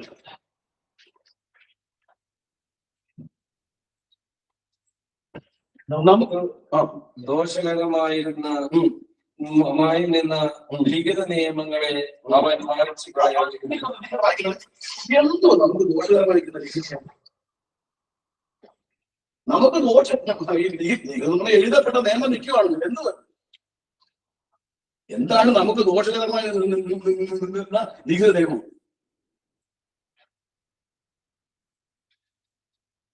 സത്യം പറഞ്ഞു കഴിഞ്ഞാൽ ഈ പഴയ ദൈവത്തിനോട് പോയി കഴിഞ്ഞാൽ എന്താ കാണുന്നത്? കൈ വെട്ടിയല്ലേ കൈ വെട്ടിയെടുക്കുക, കണ്ണാണ് കണ്ണിഞ്ഞ് വീഴുന്നെടുക്കുക, പരിപാടിയൊന്നുമില്ല. ഇതൊരു ലിഖിത നിയമമാണ്. റൈറ്റ്? മനസ്സിലായത്? അതൊരു ലിഖിത നിയമമാണ്. 2 ഇടി കൊടുത്തിട്ടുണ്ടെങ്കിൽ 4 ഇടി ഒന്ന് കൊടുത്താല് ആലോചിച്ച് നോക്കിയേ. ഈ പറഞ്ഞ പരിപാടിയെ കട്ട് ചെയ്യാൻ പോകും. കാരണം നടക്കത്തില്ല, ഈ പറഞ്ഞ പരിപാടി നടക്കത്തില്ല, ദൈവരാജ്യ ഈ പരിപാടി ഇല്ല. അപ്പൊ നമുക്ക് ദോഷകരമായിരുന്ന ജീവിത നിയമങ്ങളെ അവൻ എന്ത് ചെയ്യുകയാണ്? മായ്ച്ചു കളയും. അവയെ കുരിശിൽ തറച്ച് നിഷ്കാസനം ചെയ്യുകയും. അതെങ്ങനെ അവയെ കുരിശിലറിയാൻ പറ്റുന്നു? അതെങ്ങനെ കുരിശിലറിയാൻ പറ്റും? എഴുതപ്പെട്ട നിയമങ്ങൾ പ്രിയപ്പെട്ടവരെ, അതാണ് കുരിശനത്തിന് ഒരു വലിയ പ്രത്യേകത. ആ നിയമം തന്റെ ശരീരത്തിലേക്ക് ഏറ്റുവാങ്ങി ക്രിസ്തു എന്ന് പറഞ്ഞാൽ ഞാനാണോ യാത്ര ഉത്തരവാദി? എന്റെ അപ്പൂപ്പന്മാരൊക്കെ തന്നെയാണ് ഉത്തരവാദി, വേറെ ആരാ? നമ്മുടെ പ്രവൃത്തി കൊണ്ട് ഉണ്ടാക്കപ്പെട്ടത്. അപ്പൊ ഇതിന്റെ ഉത്തരവാദി നമ്മളല്ല, നമുക്ക് പോയി മരിക്കാൻ പറ്റുന്നില്ല. കാരണം എന്താ? ഞാൻ ഈ ശിലയിൽ നിന്ന് എടുക്കപ്പെട്ടതാണ്, ക്രിസ്തുവാണെന്ന ശിലയിൽ നിന്നാണ് ഞാൻ ഈ ലോകത്തിലേക്ക് വന്നേക്കുന്നത്. ഒരു മാറ്റവും ഇല്ല. ഭൂമിയുടെ അബോധ ഭാഗങ്ങളിൽ എന്നെ വളരെ വളരെ ശരിക്കും ശ്രദ്ധയോടും ഒരു വെള്ളം എന്നെ സൃഷ്ടിച്ചവൻ എന്നെ ലോകത്തിലേക്ക് കൊണ്ടുവിടുകയാണ്. നിശ്ചയിക്കപ്പെട്ട നാളുകൾക്ക് വേണ്ടി മാത്രം ഒരു നിശ്ചയിക്കപ്പെട്ട നാളിൽ ഞാൻ ഈ ഭൂമിയിൽ നിൽക്കണം. അതിനോട് ഞാൻ പറഞ്ഞു വിടുന്നു ഈ ഭൂമി.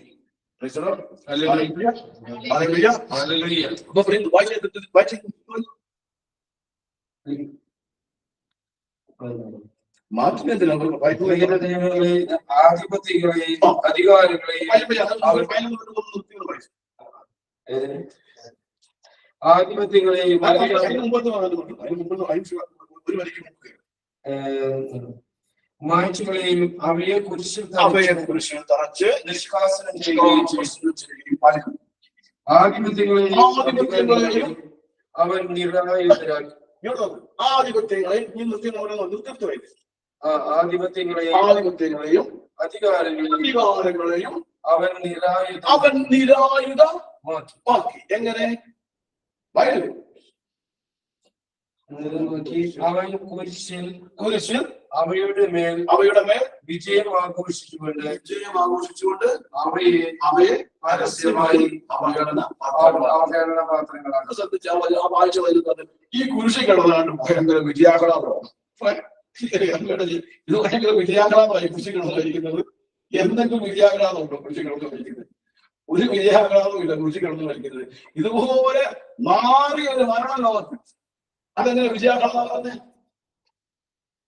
അവിടെ കൂടിയ സർവ്വ മനുഷ്യരും നാറിയ മരണമായിട്ടാണ് കണ്ടത്. എന്നാൽ ക്രിസ്തു ചെയ്ത പ്രവൃത്തിയുടെ ഫലം ആഴം മനസ്സിലായപ്പോൾ സംഭവിച്ച കാര്യം എന്താണ്? അവൻ അതിനെ കുരിശിൽ തന്നെ, ഈ കുരിശാണ് പ്രശ്നമെങ്കിൽ കുരിശുകൊണ്ട് തന്നെയാണ് ആ പ്രശ്നത്തെ ഇല്ലാതാക്കി. അങ്ങനെ മനസ്സിലാവുന്നത് കുരിശാണ് പ്രശ്നം. കുരിശ് എന്ന് പറഞ്ഞാൽ ഞാൻ കുരിശാണ്.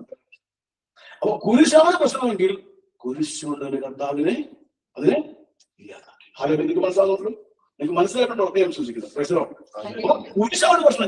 ഞാൻ കുരിശാണ്, ഞാൻ ചിലപ്പം കുരിശാണോ എന്ന് പറഞ്ഞ പോലെ ശരിയാണ്. പക്ഷെ സിജോക്തായത് കുരിശുകൊണ്ട് തന്നെ അതിനെ ക്ലിയർ ചെയ്തപ്പോഴത്തേക്ക് കുരിശ് പെരുന്നായി മാറി നമ്മുടെ രക്ഷയുടെ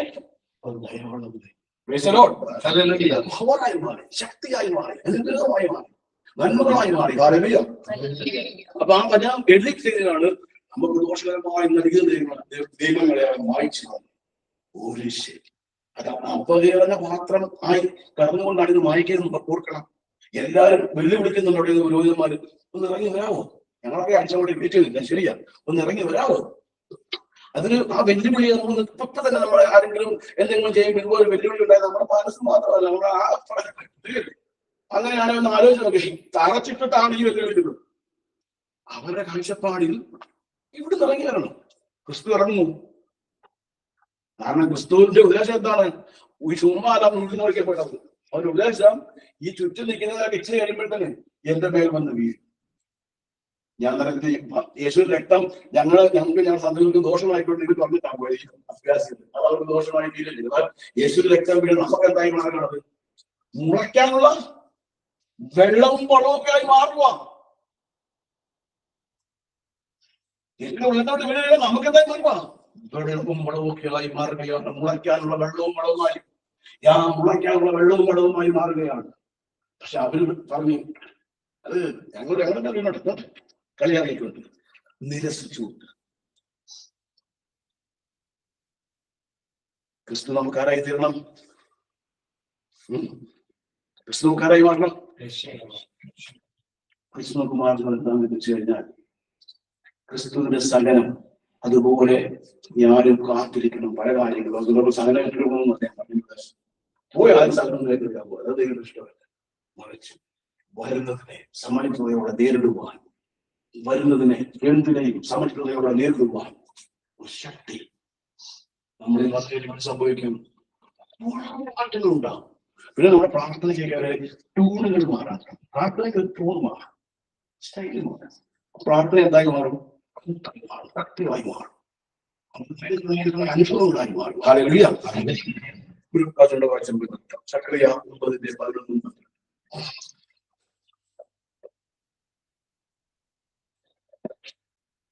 സക്കറിയ 9:11. ദൈവമായുള്ള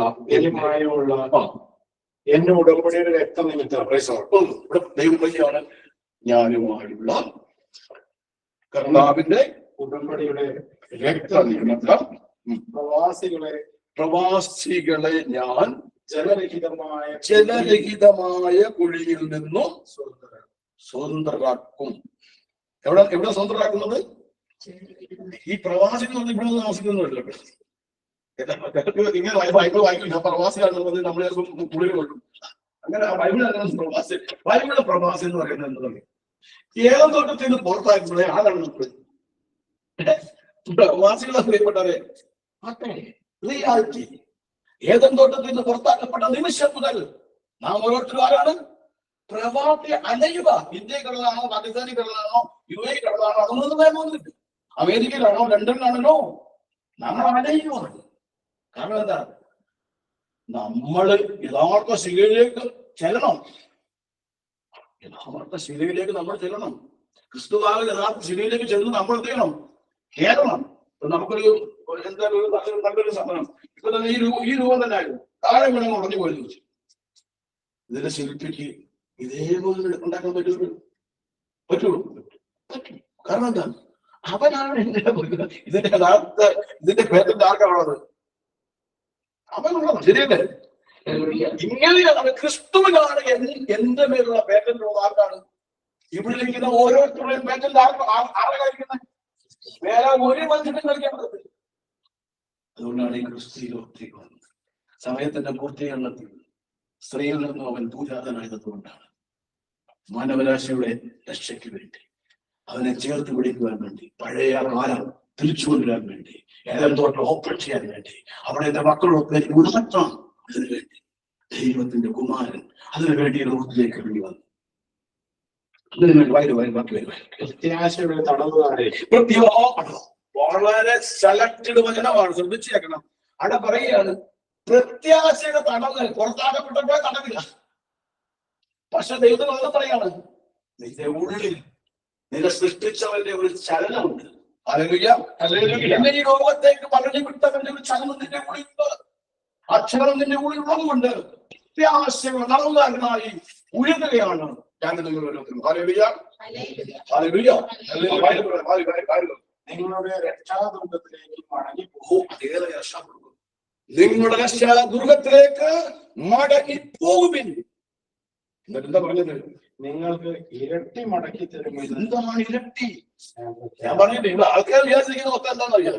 ഈ സൗകര്യം കിട്ടണം മണം കിട്ടയിൽ പിന്നെ അവരകത്ത് കോടി നഷ്ടപ്പെട്ടപ്പോ 100 കോടി കിട്ടിയതൊക്കെയാണ് കഥ. അതിന്റെ കഥയില്ല. ബൈബിളിലെ കഥയിലൊന്നുമില്ല. വിശുദ്ധ കഥയിൽ ഇവയൊന്നുമില്ല. ഞാൻ ഈ വചനം തന്നെ എടുക്കാനുണ്ട്. ഞാൻ 2-3 ആഴ്ചയ്ക്ക് മുമ്പ് നമ്മുടെ അവിടുത്തെ കൂട്ടായ്മ വിളിച്ചത്. ഈ ഒരു ദിവസം അദ്ദേഹത്തിൽ പോയി. എന്താ പറയുക, തിരിച്ചു വിളിക്കാം, അടുത്ത ആഴ്ചയ്ക്ക് ഓക്കെ ആണ്. വിളിച്ചില്ല. പുള്ളി വിചാരിച്ചു ഞാൻ ഓക്കെ ആണെന്ന് പറഞ്ഞത്. അടുത്ത ആഴ്ച ആയപ്പോഴും ഇതേ ഒരു ദിവസം മുമ്പ് ഞാൻ അന്ന് ഞാൻ പറഞ്ഞ ദിവസം വിളിക്കും. അല്ലെ അന്ന് ഞാൻ തിരിച്ചു വിളിക്കാൻ വിളിച്ചിരുന്നു. എങ്കിൽ ഇപ്പൊ ഫിക്സ് അടുത്ത ആഴ്ച എന്ന് പറഞ്ഞു. അങ്ങനെ ഇരിക്കുമ്പം പെട്ടെന്ന് ഉഴവാറിന്റെ മുതുകിൽ ഉഴുതു. ഹല്ലേലൂയ. ഒരു മണിയാ 12 മണിക്ക് വീട്ടിൽ നിന്ന് ഇറങ്ങിയാൽ കുഴപ്പമില്ല സാധനം. അപ്പൊ ഈ വചനം നാവിൽ ഇങ്ങനെ വന്നുകൊണ്ടിരിക്കും. മുഴുവൻ അവർ നീങ്ങി ചാറി ഞാൻ ഇരുന്ന് അപ്പൊ ഞാൻ ചിന്തിക്കാൻ ഓ ഇതെന്തോ ഒരു മരണത്തിന് വേണ്ടി തന്നെ. അപ്പൊ അങ്ങനെ ആലോചിച്ച് പോകുമ്പോൾ എന്റെ മനസ്സിൽ കൂടി കടന്നു പോവുകയാണ് ഇങ്ങനെ ഒരു ചിത്രം, ഇങ്ങനെ കുറെ ഞങ്ങളുടെ ഒരു സ്റ്റോറി കടന്നു പോവുകയാണ്. ആ സ്റ്റോറിയെ പിന്നെ ഞാൻ ഇരുന്നിട്ട് 1-2 വചനങ്ങളൊക്കെ അവിടെ എഴുതിയിട്ടുണ്ട്. ചുമ്മാ മനസ്സിട്ടേക്കുന്നുണ്ട് ആ സ്റ്റോറി. അല്ല ഞാൻ ആ സ്റ്റോറി ഒന്നും എഴുതിയിട്ടുണ്ട്. അത് മനസ്സിൽ കിടക്കും. അത് ഫീലായി കിടക്കുന്നുണ്ട്. ആ സമയത്ത് വരും പ്രത്യാശയുടെ തടവുകാരെ, നിങ്ങളുടെ രക്ഷാദുർഗത്തിലേക്ക് മടങ്ങിപ്പോകുവിൻ, നിങ്ങൾക്ക് ഇരട്ടി മടക്കി തരുമെന്ന് ഞാൻ പ്രഖ്യാപിക്കുന്നു. അസന്നത്യമായി ക്രിസ്തു പ്രഖ്യാപിക്കുകയാണ്. എന്ത് പ്രഖ്യാപിക്കുകയാണ്? ഇരട്ടി മടക്കി എന്ന് പറഞ്ഞാൽ ഒരിക്കൽ ഏഴ് തോട്ടത്തിൽ നമ്മൾ സിംഗിളായി സന്തോഷിച്ചിട്ടുണ്ടെങ്കിൽ അങ്ങനെയല്ല. ഇപ്പോഴത്തെ മധുരം ഡബിളാണ്. കാരണം എന്താ? ഒരു വീണ്ടെടുപ്പുകാരൻ നിൽപ്പുണ്ട്. മനസ്സിലായി? ഒരു വീണ്ടെടുപ്പുകാരൻ നമുക്ക് നിൽപ്പുണ്ട്. കർത്താവായ യേശു ക്രിസ്തു ദേഹം മുഴുവനും അവനെ കാണപ്പെട്ടു. കാരണം എന്താ? ഇരട്ടി ഒഴുക്കാനാണ്. ഇവിടെ ക്രിസ്തു നിൽക്കുക, എല്ലാവരുടെ മുമ്പിൽ എഴുന്നേറ്റ് നിൽക്കുക. എനിക്ക് വേണ്ടി നമുക്ക് എഴുന്നേറ്റ് നിൽക്കുക. പിതാവ് ആദ്യം കാണുന്നത് എന്താണ്? ദേഹം മുഴുവൻ മുഴുവ എന്നെ ചെയ്യാൻ പറഞ്ഞല്ലോ. കരുത് നിൽക്കുക, മറയായിട്ട് നിൽക്കുക, മുഴുവനായിട്ട് നോക്കിക്കോളാൻ പറയുക. നോക്കൂ, പിതാവ് പറയും മുഴുവനായിട്ട് നോക്കൂ. എന്റെ മകനാണ്. അതാണ് ഈശോ. ഈശോ പറഞ്ഞാണ് ഇരട്ടി മുടക്കി തരുവാൻ, ഇരട്ടി മുടക്കി തരുവാൻ ആഗ്രഹിക്കുക. ഒരുപാട് കേൾക്കും. ദൈവങ്ങളെ അനുഗ്രഹിക്കാൻ ആരാധനയിലൂടെ ദൈവത്തിന്റെ ശക്തി വെളിവാകാൻ കഴിയും. ദൈവത്തിന്റെ വലിയൊരു അഭിഷേകം നിങ്ങളെ ദൈവത്തിന്റെ ആവരിക്കട്ടെ എന്ന് പ്രാർത്ഥിക്കുന്നു. എല്ലാവരുടെ പേരും പരിശുദ്ധാത്മാവിന്റെ വലിയൊരു ശക്തി ആവരിക്കട്ടെ എന്ന് പ്രാർത്ഥിക്കുന്നു. അറവ് നയിച്ചു ഞാൻ നയിക്കണം.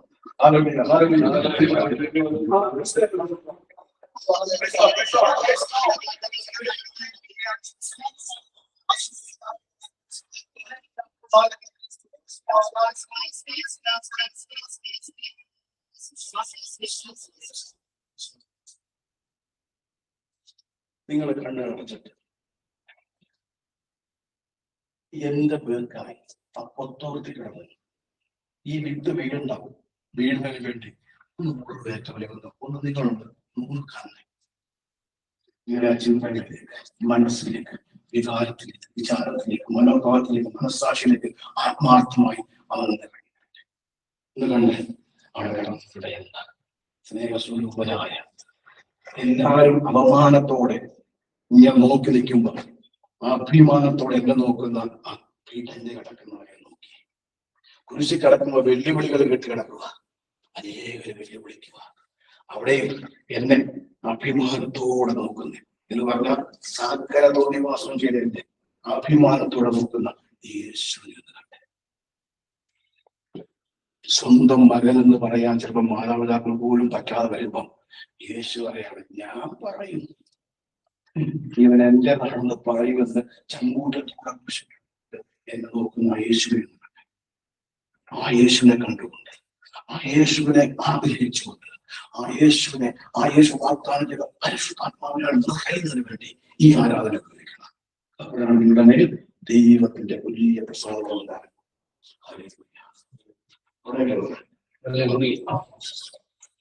പുതിയൊരു ജനനം നൽകും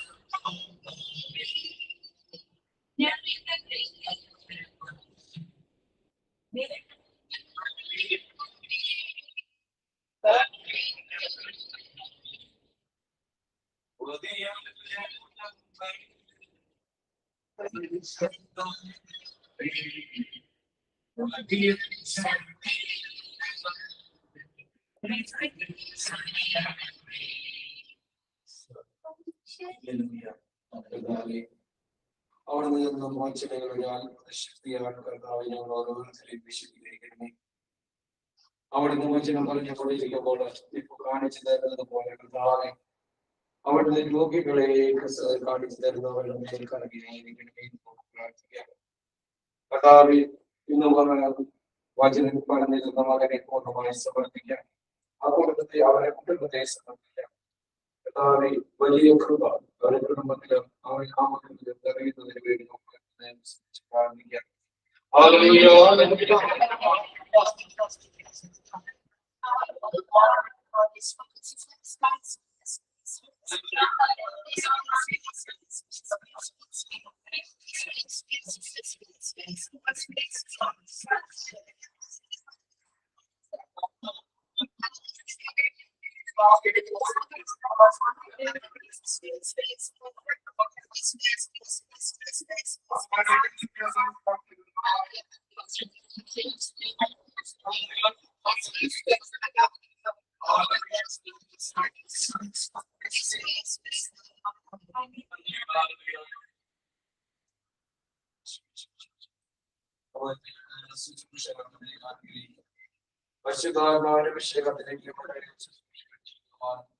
അതുപോലെ തന്നെ അനേകം ശുശ്രൂഷകളിലൂടെ അനേകം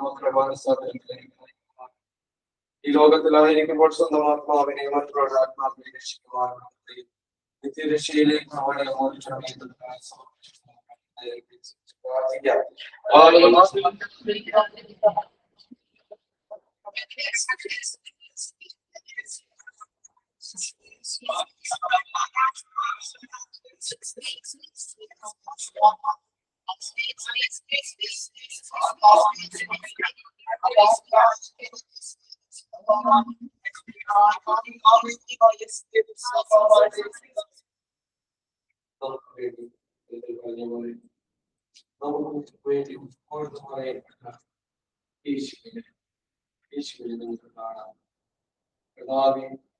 അങ്ങയുടെ വിലാപത്തിൽ നിന്നും മറ്റെല്ലാവരിൽ നിന്നും ഞങ്ങൾ ഓരോരുത്തരും വേണ്ടിയാണ്. വചനത്തിന്റെ ഈ വചനത്തിന്റെ അത്ഭുത ശക്തി കൊണ്ട് ഞങ്ങൾക്ക് ആദരിക്കട്ടെ. ഞങ്ങളുടെ ഉച്ചകൊണ്ടുള്ള കാര്യങ്ങളിലുള്ള എല്ലാവരും കഴിഞ്ഞ് വിശദീകരിക്കണമേ. ഞങ്ങളുടെ ബുദ്ധി മനസ്സാത്മാവിന്റെ എല്ലാ മേഖലകളെയും അവരുടെ പറയപ്പെട്ട തിരുവെട്ടാൽ കഴിഞ്ഞ് വിശദീകരിക്കണമേ. ആദവും ഹവ്വയും സൃഷ്ടിക്കപ്പെട്ട നിമിഷത്തിന് ഞങ്ങൾ ഓരോരുത്തരെയും അവിടെ സൃഷ്ടിച്ചു എന്ന് പറഞ്ഞതിന് പറയുന്നു. അവരിൽ നിന്ന് ഓരോരുത്തരും ചിന്തിക്കപ്പെട്ടു. ഈ ലോകത്തിലേക്ക് വരാനിരിക്കുന്നതുമായ സാഹചര്യത്തിലേക്ക് അവിടെ ഏൽപ്പിച്ചു. ഞങ്ങളുടെ അബ്രാഹത്തിന്റെയും ഇസ്ഹാക്കിന്റെയും യാക്കോബിന്റെയും ദൈവത്തെ അവിടുന്ന് ഞങ്ങൾ ഓർമ്മത്തിലേക്ക് അവിടുന്ന് അനുഗ്രഹിക്കട്ടെ. ഞങ്ങളുടെ നല്ല അവിടുന്ന് രാജാവായി വാഴട്ടെ. ഞങ്ങളുടെ ഉദ്യമങ്ങളുടെ മേൽ അവിടുന്ന് രാജാവായിരിക്കണമേ. ഞങ്ങളുടെ സകലത്തെയും അവിടുന്ന് ദാനമായി നൽകിയ സകലത്തെയും അവിടുന്ന് ഞങ്ങൾ പേര് ചൊല്ലി വിളിച്ച് ഈ സായന സമയത്ത് കൂട്ടി നിർത്തി വചനം പ്രഘോഷിക്കുക. ആ വചനത്തിന്റെ അഭിവൃദ്ധ ശക്തിയാണ് ഞങ്ങൾ വിശുദ്ധീകരിക്കുന്നത്. ഇവയെല്ലാം ഞങ്ങളുടെ നിത്യതയിലേക്ക് അവിടുത്തെ മുഖം കണ്ട് ആരാധിക്കുന്നതിന് നിത്യതയിൽ അങ്ങോട്ട് കൂടെ ആയിരിക്കുന്നതിന് വേണ്ടി ഒരുക്കണമേ പ്രാർത്ഥിക്കുന്നു. അവിടുന്ന് നൽകിയ എല്ലാ അനുഗ്രഹങ്ങളും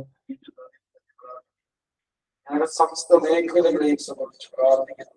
കർത്താവേ, പൂർണ്ണ ഹൃദയത്തോടും പൂർണ്ണ ആത്മാവോടും പൂർണ്ണ ശക്തിയോടും കൂടെ അങ്ങേ ആരാധിക്കാനുള്ള ശക്തി ഇന്ന് ഞങ്ങളുടെ ചികിത്സ ആവശ്യമായ അവസാന നിമിഷം വരെ കൂടെ കൊണ്ട് നടന്ന സ്നേഹത്തെ കർത്താവെ ഒരു മകൻ പോലും നഷ്ടപ്പെടാതിരിക്കുന്നതിന് വേണ്ടി ലാസ്റ്റ് നിമിഷം പോലും അന്ന് അവർക്ക് നൽകുന്നതിന് വലിയ കൃപയോർത്ത് നന്ദി പറയുന്നു. മുമ്പിൽ കാണുന്ന സകലങ്ങളെയാണ് കർത്താവെ അവിടുത്തെ നിത്യജീവനിലാണ്, അവിടുത്തെ അറിയുക എന്നതാണ് നിത്യജീവൻ. അതിലേക്ക് ഞങ്ങൾ അടുപ്പിക്കുന്നതിനോ ആ 99 നീതിമാന്മാരെ ഉപേക്ഷിക്കുക. നഷ്ടപ്പെട്ട കുഞ്ഞാടിന് വേണ്ടി അവിടെ ഇറങ്ങി തിരിച്ചാൽ സംഭവങ്ങൾ ആരംഭിച്ചപ്പോൾ കർത്താവിൽ അവിടുന്ന് കാണിച്ചു തന്നതുപോലെ ഉള്ളിൽ കൂട്ടക്കി കിടക്കുന്ന ഒരു കുഞ്ഞാടിനെയാണ് ഒരു കുഞ്ഞാടിനെ അവിടെ ഓർത്ത് നന്ദി പറഞ്ഞ് കർത്താവിൽ ആ തിരുവല്ല ചോരയാൽ ഞങ്ങളുടെ ഓരോരുത്തരുടെയും ഒഴിവുകൾ കർത്താവിൽ ഞങ്ങളുടെ വെറുപ്പുകളെ അവിടെ മാറ്റണമേ. ഞങ്ങളുടെ ഹൃദയത്തിൽ സങ്കീർത്തനം 94:19 ഹൃദയത്തിന്റെ ആകുലതകൾ വർദ്ധിക്കുമ്പോൾ അത് നൽകുന്ന ആശ്വാസം ഞങ്ങൾ മനുഷ്യന്മാരാക്കും. മറ്റുള്ളതിന്റെ അത്ഭുത ശക്തി ആവശ്യം. രണ്ട് ദിവസം ഇവിടെ നിന്ന് ഉയരുന്ന പ്രാർത്ഥനകൾക്ക് ഞാൻ കണ്ണും കാതും യാതൊരുമാക്കും. ഞങ്ങളുടെ വ്യക്തതകളിൽ ഉൾക്കൊള്ളുന്ന പ്രാർത്ഥനകളെ കർത്താവിൽ സ്വീകരിക്കുന്നത്. കർത്താവി ഒരുക്കിയ മനസ്സാണ് എനിക്ക് സ്വീകാര്യമായി കർത്താവി ഈ ഒരുക്കിയ മനസ്സുകളെ അവിടെ ചെയ്യണമേ. വാതിക്കലേക്ക് കർത്താവി അവിടുന്ന് ഞങ്ങളുടെ സകല മേഖലകളെയും അനുഗ്രഹിക്കണം. അതിനുവേണ്ടി ഞങ്ങളുടെ എല്ലാവരും അവിടുന്ന് ദാനമായി നൽകിയ സകലത്തെ അവിടുന്ന് സന്നിധിയിലേക്ക് സമർപ്പിച്ചുകൊണ്ട് ഞാൻ ആരാധിക്കുന്നു.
പ്രാർത്ഥിക്കുന്നു. സമർപ്പിച്ചിരിക്കുന്ന എല്ലാ പ്രാർത്ഥന നിയോഗങ്ങളെ സമർപ്പിച്ച് പ്രാർത്ഥിക്കുന്നു. ഞങ്ങളോട് പ്രാർത്ഥന സഹായം ആവശ്യപ്പെട്ടിരിക്കുന്ന എല്ലാ പ്രാർത്ഥനകളും സമർപ്പിച്ച് പ്രാർത്ഥിക്കുന്നു. സകല മേഖലകളെ സമർപ്പിച്ച് പ്രാർത്ഥിക്കുന്നു. ഞങ്ങളുടെ ശരീരത്തിലേക്ക് കുറ്റമറ്റത് ഞങ്ങൾ ശരീരം മുഴുവൻ കുറ്റമറ്റത് കണ്ണുകളെ അവിടുന്ന് കഴുകി വിശദീകരിക്കണമേ. പരിശുദ്ധാത്മാവിനെ നിറയ്ക്കണമേ. നാവുകളെ അവിടെ കഴുകി വിശദീകരിക്കണമേ. പരിശുദ്ധാത്മാവിനെ നിറയ്ക്കണമേ. അതിലെ പഞ്ചേന്ദ്രിയങ്ങളിൽ പരിശുദ്ധാത്മാവിനെ നിറച്ചുകൊണ്ട് കർത്താവേ അങ്ങയെ സേവിക്കാനും ഹല്ലേലൂയ ഹല്ലേലൂയ അങ്ങയെ ആരാധിക്കാനുള്ള കൃപ നൽകി അനുഗ്രഹിക്കണമേ. Hallelujah hallelujah hallelujah. ജീവനുമെന്റെ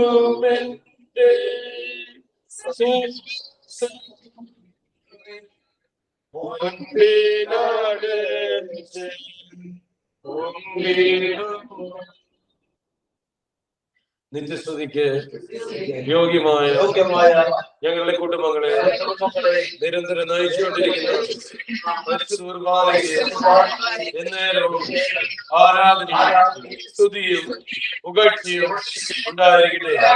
നിത്യസ്തുതിക്ക് യോഗ്യമായ ഞങ്ങളുടെ കൂട്ടായ്മകളെ നിരന്തരം നയിച്ചുകൊണ്ടിരിക്കുന്ന പരിശുദ്ധ കുർബാനയ്ക്ക് എന്നേരവും ആരാധനയും സ്തുതിയും പുകഴ്ചയും ഉണ്ടായിരിക്കട്ടെ. നിത്യസ്തുതിക്ക് യോഗ്യമായ ഞങ്ങളുടെ രാജ്യങ്ങളെ നയിച്ചുകൊണ്ടിരിക്കുന്നു പരിശുദ്ധ കുർബാനയ്ക്ക് എന്നേരവും ആരാധനയും സ്തുതിയും പുകഴ്ചയും ഉണ്ടായിരിക്കട്ടെ. പരിശുദ്ധ പരമ ദിവ്യകാരുണ്യ ഈശോയ്ക്ക് പരിശുദ്ധ പരമ ദിവ്യകാരുണ്യ ഈശോയ്ക്ക് പരിശുദ്ധ പരമ ദിവ്യകാരുണ്യ ഈശോയ്ക്ക്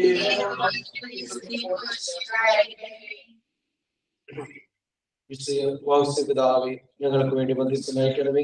ഞങ്ങളുടെ കൂട്ടായ്മയുടെ മധ്യസ്ഥനായ ഞങ്ങൾക്ക് വേണ്ടി മധ്യസ്ഥമായിക്കണമേ. സ്വർഗത്തിലും ഭൂമിയിലുമുള്ള സകല വിശുദ്ധന്മാരെ ഞങ്ങൾക്ക് വേണ്ടി മധ്യസ്ഥമായിക്കണമേ. വിശുദ്ധ വിൻസെന്റ് പോൾ ഞങ്ങൾക്ക് വേണ്ടി മധ്യസ്ഥമായിക്കണമേ. വിശുദ്ധ ജോൺ പോൾ രണ്ടാമൻ മാർപ്പാപ്പ ഞങ്ങൾക്ക് വേണ്ടി മധ്യസ്ഥമായിക്കണമേ. വിശുദ്ധ മദർ തെരേസ ഞങ്ങൾക്ക് വേണ്ടി മധ്യസ്ഥമായിക്കണമേ. ഞങ്ങൾക്ക് വേണ്ടി മധ്യസ്ഥമായിക്കണമേ. വിശുദ്ധ ആൽഫോൻസ് സ്വാമി ഞങ്ങൾക്ക് വേണ്ടി മധ്യസ്ഥമായിക്കണമേ. മറിയ തെരേസ ഞങ്ങൾക്ക് വേണ്ടി മധ്യസ്ഥമായിക്കണമേ. ചാവറ കുര്യക്കോസ് സച്ചിനെ ഞങ്ങൾക്ക് വേണ്ടി മധ്യസ്ഥമായിക്കണമേ. ഞങ്ങളുടെ പേരിന് കാരണദൂതന്മാരായ സകല വിശുദ്ധന്മാരെ ഞങ്ങൾക്ക് വേണ്ടി മധ്യസ്ഥമായിക്കണമേ എന്ന് പ്രാർത്ഥിച്ചുകൊണ്ട് നമുക്ക് എല്ലാവർക്കും ഒന്ന് ചേർന്ന് വിശുദ്ധ സംരക്ഷണം നേടാൻ എന്റെ തമ്പുരാനെ വിശുദ്ധന്റെ അടയാളത്താൽ ഞങ്ങളുടെ ശത്രുക്കളിൽ നിന്ന് ഞങ്ങളെ രക്ഷിക്കുന്ന തമ്പുരാനെ പിതാവിന്റെയും പുത്രന്റെയും പരിശുദ്ധാത്മാവിന്റെയും നാമത്തിൽ ആമേൻ. യേശുവിന്റെ സമാധാനം നമുക്ക് പരസ്പരം പങ്കുവയ്ക്കാം.